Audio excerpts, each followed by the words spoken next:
the daily gambling game show that takes betting seriously, but not much else. Get our favorite plays on the totals, sides, props, exotics, and futures to jump on now. So let's get it started with Jason and Ben. Let's get it started with Jason and Ben. Let's get it started with Jason and Ben. Subjects and chemicals about the concept fairly known. Let's get it started with Jason and Ben. Let's get it started with Jason and Ben. What's going on, everybody? Let's get it started. Hope you're having a great weekend. I'm Jason. That's Ben. This is Wanna Bet. We do this 7 days a week. We give you our favorite plays right now. We always have a little bit of a look to the future, or not always, but a lot of the times. Fourth and long, a lot of times that can be long-term bets or long shot bets. Sometimes they're quick hitters. Sometimes it's fourth and short. We keep you on your toes around here. Overtime, we give you a football parlay every single day because, of course, we're all enamored and seduced by the allure of the pigskin. And we hope to entertain you a little bit along the way as well. We're also fully transparent. We track all our bets. We tell you when we're hot, when we're not. Yesterday, man, it was worth staying up for me to watch the Mariners finally close that thing out. Polanco does not homer twice off of Skubal, but Seattle does outlast Skubal. And we faded Skubal a lot down the stretch. Skubal's our favorite pitcher in baseball and has been for a long time. We're not new to Skubal. We saw him pitch for Erie in Double-A a long time ago. And along with our son, one of our sons started buying a bunch of his baseball cards. I love Skubal, but that's a flawed team. And they were playing in Seattle where the Mariners are really good and where the crowd is really nuts and where Skubal gets no run support. And I just felt like all the value was on Seattle last night. What a crazy game. MLB playoffs have been fun. We're giving you guys bets for future events in real time because the value obviously changes.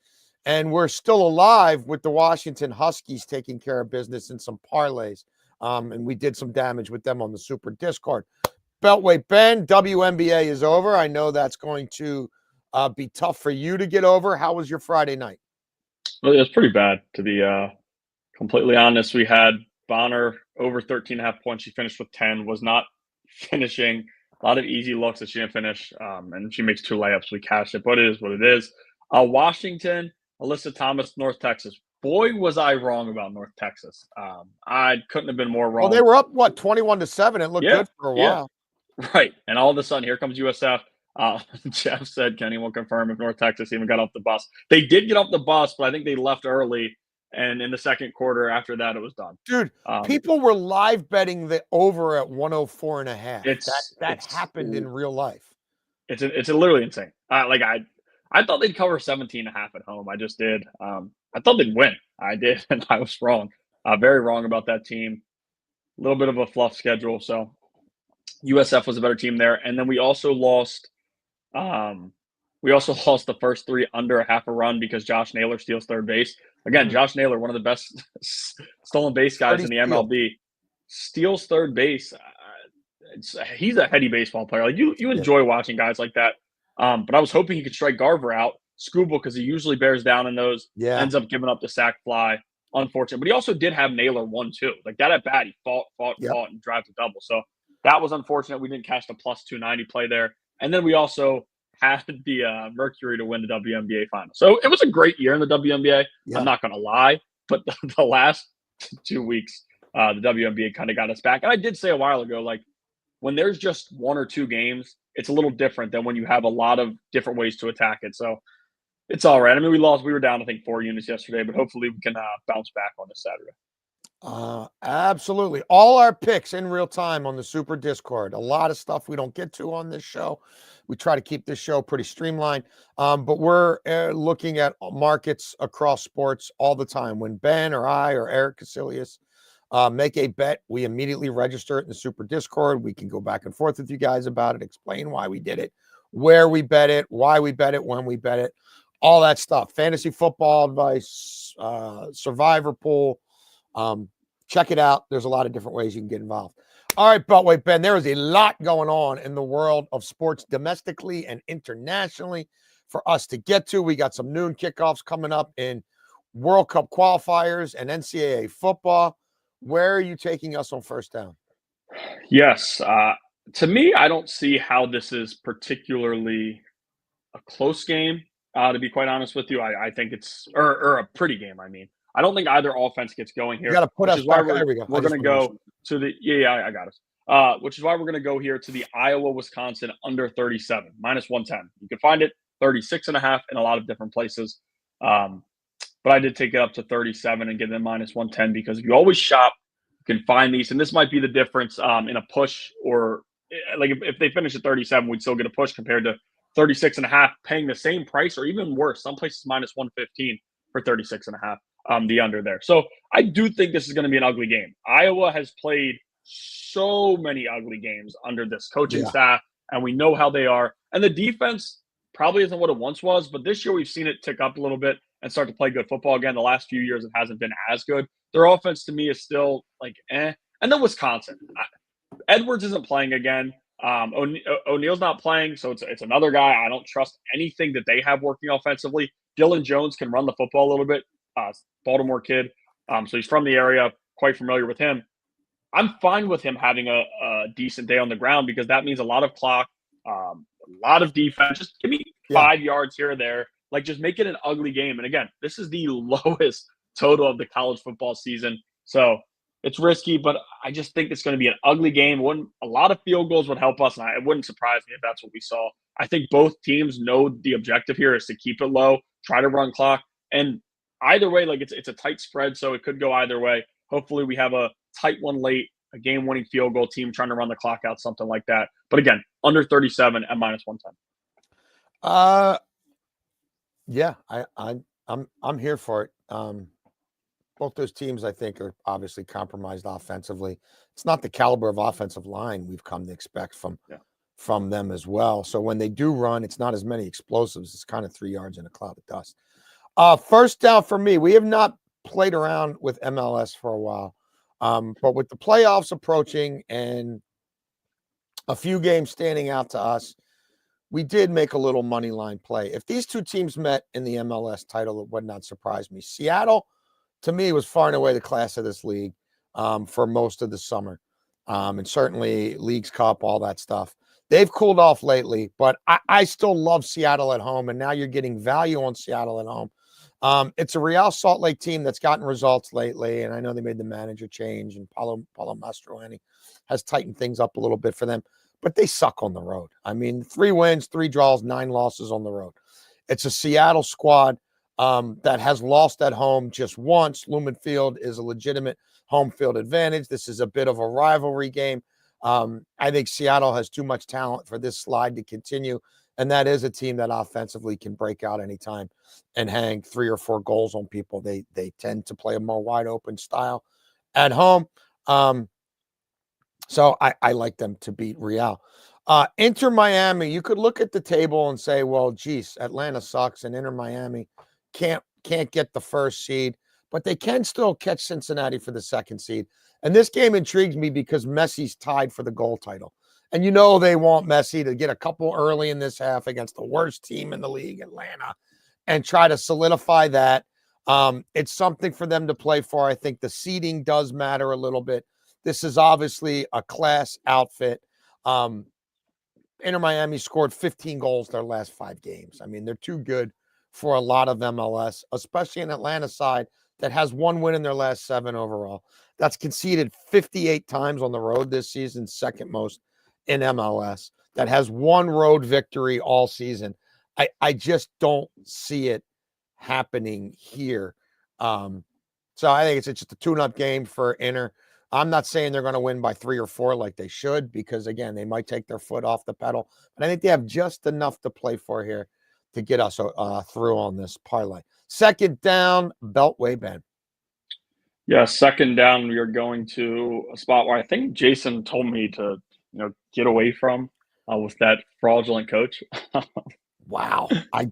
Yes, I thought we were in agreement on that. No, that was Clemson was Clemson and Kansas State, I think we officially punted Kansas State for sure. Yeah, Kansas. Which I cannot go back to that well. They're in here today, but not their money line. I think they're starting to turn it around. Just kidding. Penn State -20.5 at -128. You can find it at 21.5 in a lot of spots. I take us up because I want it to be a 3-touchdown difference. We can cash here with a 3-touchdown win. Northwestern really at home. There probably will be fire Franklin chants before the game starts. Yeah. I mean, they are frustrated with how things are going. They're frustrated with how things are going. But Northwestern does not play a pretty brand of football. They haven't really had like the Oregon game. They mucked that up for a while. Yeah, they hurt me in the first half there. They did. But they also cover on a 75-yard touchdown run at the end just to barely cover. Well, the issue is today they're playing the cover king, the guy who in these types of games will have his third strings throwing bombs down the field with 30 seconds on the clock up 20. Like that's what he does. And he knows where they are at right now. And that played a large part in what I'm doing here. They're the better football team. It's not really debatable. I know they're not playing good football right now. They haven't played well. They're still a top 25 caliber team where Northwestern is the bottom of the barrel in the Big Ten. I know that Northwestern handled UCLA, Penn State loses to UCLA, but that doesn't matter to me here. I think you're going to have that crowd pretty fired up, pretty angry. And I think this team, the defense, it's going to fix its issues against a team that, again, I'm just not buying offensively. I think Drew Aller will have a fine day throwing the football. It's been up and down with him. Like sometimes it feels like they've opened it up. Late in that Oregon game, all of a sudden he's throwing it where he wants and he's able to complete some passes except for the interception. But it's also felt like they've handcuffed him a little bit and taken it away. I think against Northwestern today, they have no issues. I think both running backs can continue to get it going a little bit because we haven't seen them do what many people thought they would. And I think they win and cover. And again, James Franklin is he wants to cover. That he looks at those spreads. He knows what the spreads are. And then he pushes away on it during postgame saying, I want to get my backup some work. He will have starters throwing passes up 20 with 30 seconds left on the clock. That's just how he is. So in this spot, a guy that the money is too much, I don't think he's going to get fired. But I do think there's a lot of frustration. He knows that, and he's going to go out and have these guys ready to play. You guys know I've been on the Oregon Ducks quite a bit. I feel like they've been undervalued, that people have been reticent to acknowledge how good they are because it's a lot of new faces and a lot of change and not a lot of returning starters. But when you reload like this, I just don't think it matters that much. I think Lanning is maybe the best coach in college football right now, as we've seen the exodus from guys like Saban. We've seen guys like Belichick come in and pee down their leg. Look, we're playing this a couple ways. I have a sprinkle here as well, but this is sort of my more conservative play. Like this guy never loses at home, right? He's 16-7 against the spread at home, going back to 2021. Indiana traveling cross country, having to keep pace with these guys. I just don't see it. Indiana 3-3 against the spread on the road the last 2 years. I think they're walking into a hornet's nest here. I think that the Penn State win has let this young Ducks team know just how good they can be and what they can accomplish. And I think if they get rolling early in this one, that environment, it could get pretty sideways. I just think they're the better team. Cignetti, I'm taking nothing away from him. If this game was being played in the Midwest, I might have a different feel about it. I certainly wouldn't be willing to sprinkle on Ducks -12.5 at +142. If it gets going early, I'm going to be live betting the Ducks at alternate lines. I do think this has the potential to be a little bit more of a runaway train than I think the markets are anticipating. I like the Oregon quarterback a lot. There might be a Heisman push going on for him right now.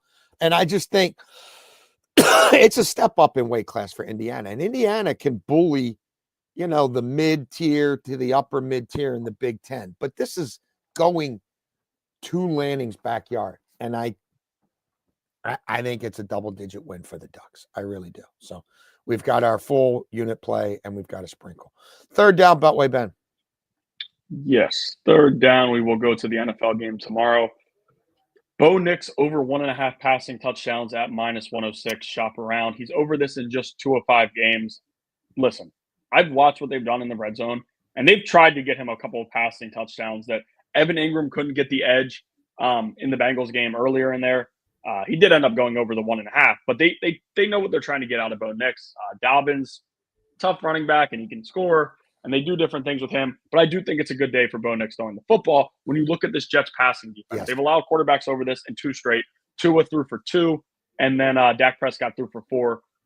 They held Baker under, which was a little surprising. That was a weird game, though, in Tampa. Yeah. I'm not that was an odd game. And then the Bills, they held Josh Allen under, but James Cook had a field day, and there was the defense. And it was like 30-0 at the half. Yeah, I mean, exactly. Right. So that was another just weird situation. Go back to week 1 in a somewhat tight game against the Steelers where Aaron Rodgers looked like it was years ago. I mean, every way he wanted. Every way he wanted. Yeah. Every way he wanted. So to me, I think Bo Nix has a big day throwing the football. I think the Jets, I don't know that they're like, when are they going to figure it out? Like the pass defense, I don't think will ever be figured out this year. It's a serious issue. Nothing's going to change. And they have a lot of different options. Evan Ingram, which I thought was going to be, an awesome addition for them, hadn't been able to get going. All of a sudden last week, late in that Eagles game, he made some game-changing plays, and they're starting to find out a little bit more with him. Of course, Cortland Sutton can do big things. I've already told you how I feel about Mims. They have a lot of different guys that can make big plays here, and I think we're going to see Bo Nix throw too. I'm right there with you. We're on Nix from early in the week. We like Denver in this spot. 6 sacks all season from the Jets. Yeah. Aaron Glenn, when he blitzes, it's not getting home. Sauce Gardner. If you listen to my radio show in Baltimore, a lot of the execs I know and trust in this league called him one of the most overrated players in the league 2 years ago. Had a GM say, our quarterback loves throwing at that guy. He's good. He ain't nearly as good as he's being paid to be. Yeah, I think Bo Nix goes off in this game as well. I think he could throw for 3 touchdowns in this game. Third down for me. Much like you and K-State and Penn State, I swore off UEFA World Cup qualifying. Having a lot of success with UEFA Champions League. Having success in the Bundesliga. Having success in the Premiership. Deep. Die Bundesliga. He goes deep. So look, there was a couple matches that I got in on in the last match day a couple days ago. One of which was Die Mannschaft, Germany. I think that might be D as well, but I'm not sure. Against Luxembourg. And I destroyed it. Like I played it 5 different ways and all 5 ways hit. Now, okay, Sweden, Switzerland didn't have as much success. Sweden's a weird team, but I feel like I'm in a good spot and I'm willing to share this play with you guys, and hopefully it doesn't blow up in my face. So again, on this show, full disclosure, my World Cup qualifier plays, especially in Europe, haven't been great. But we've got Norway against Israel. These sides met in Hungary not that long ago. Game played in a neutral site because of what's going on in the Middle East right now. That was a 4-2 win for Norway. Norway is top of the table. Norway is in tremendous form. There's some geopolitical overtones to this match that's being played in Oslo that I think will have that fan base more fervent than ever.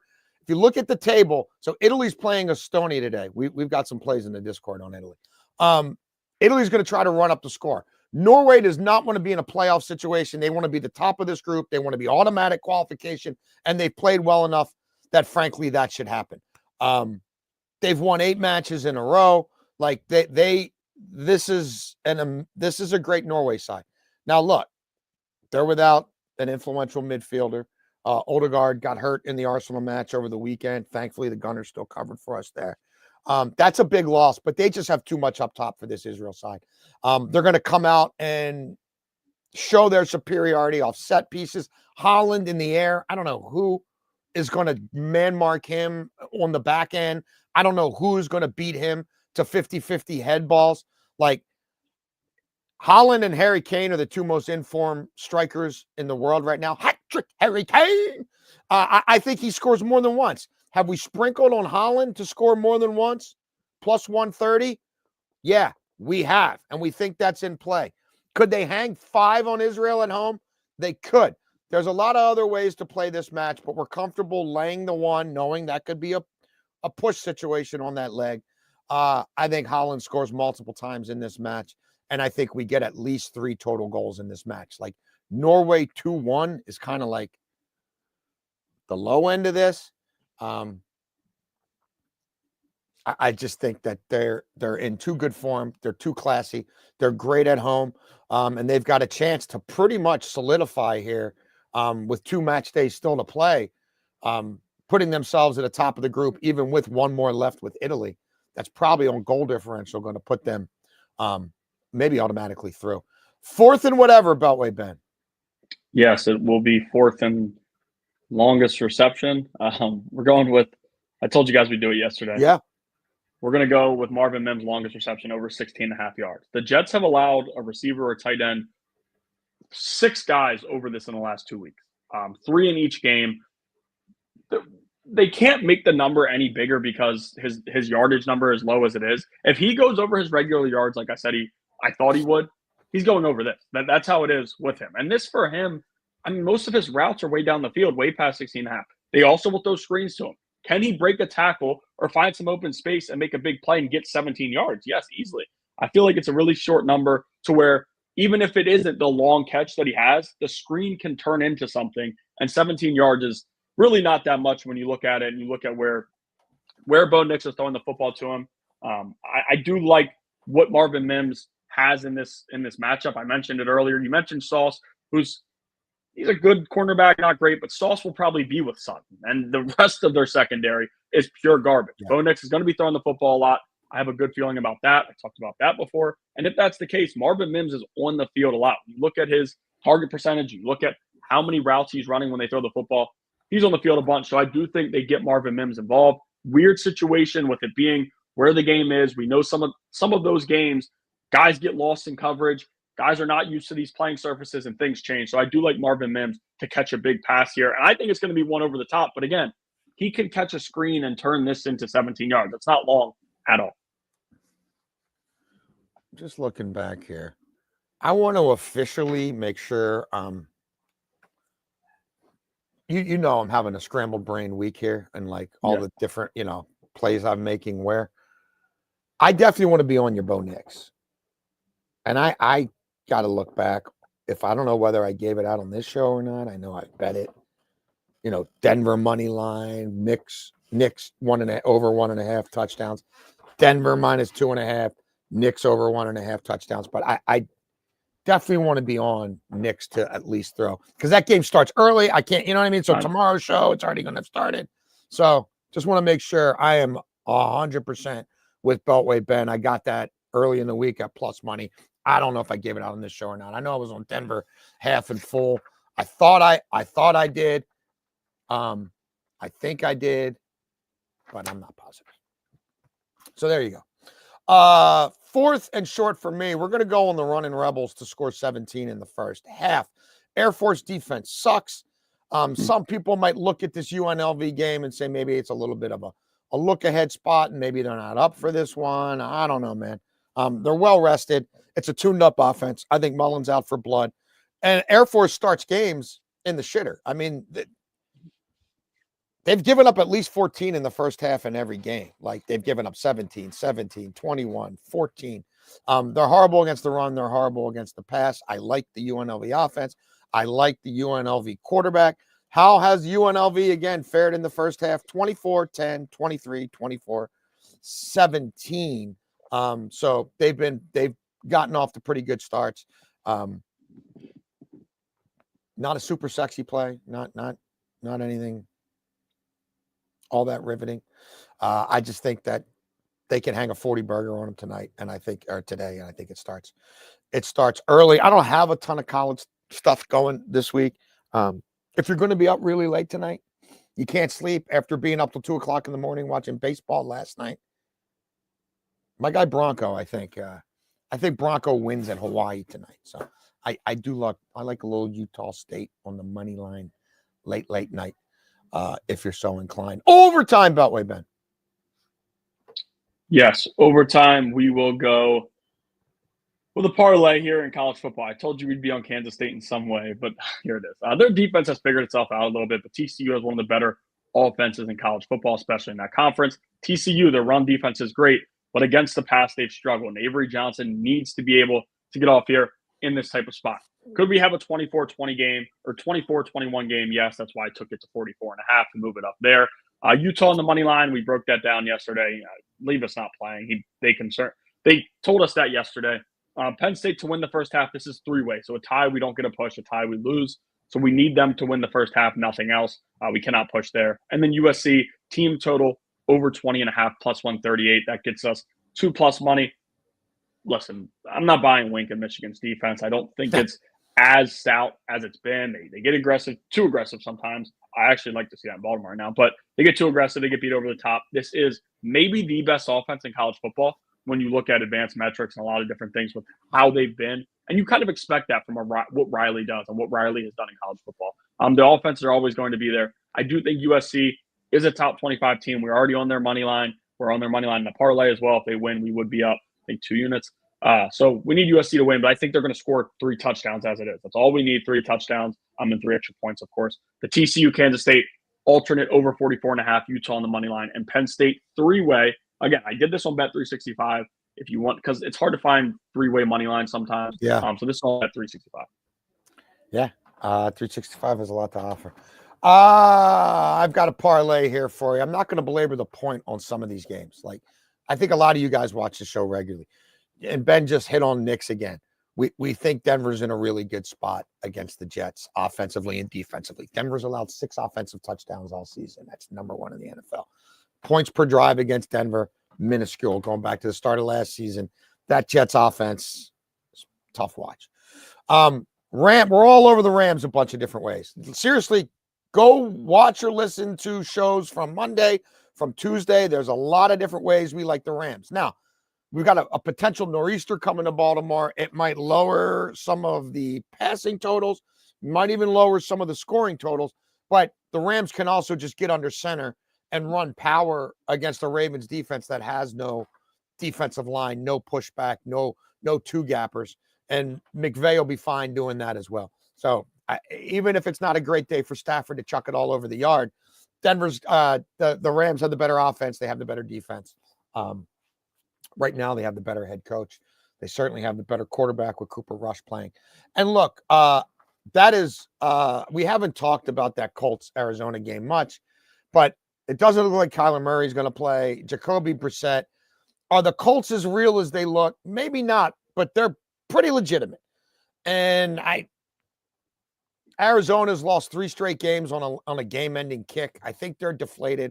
I don't think their head coach is a head coach. I think he's a defensive coordinator. Their offense, since Connor went down, lost all its verve, lost all its energy, their life force. They're not running the ball well. Once a month, Harrison shows up. I mean, is that about right? Like, thank God he did in the Seattle game, but like, I just think they're kind of broken. And I think they're running into a buzzsaw with the Colts. Carolina, Dallas. I'm all over Ferguson props. I'm all over Dak props. Bryce Young is pretty good at home, much better than on the road. And when Carolina falls behind, they score in garbage time. I think that's a dead over game. The forecast looks good. Both those teams are scoring into the 20s for me. Seattle, Sam Darnold's in great form. It's a short week for Jacksonville. Jacksonville's a bend, don't break defense. They're really relying on turnovers. I'm buying them. I think Jacksonville's pretty good. I think they can win that division. But I think Darnold's going to test them here. And I think Seattle is a dead over team for me right now. Defensively, they're down key pieces at all 3 levels. And Jacksonville under Liam Cohen is a much more efficient offense than we've seen under Peterson, certainly under Urban Meyer and all those guys. So those are 2 over teams for me right now. That's where we are. Beltway Ben, show the people how we've done since we launched this show May 21st. I've got to get a little better here. We've stabilized lately. We'll see. Onward and upward.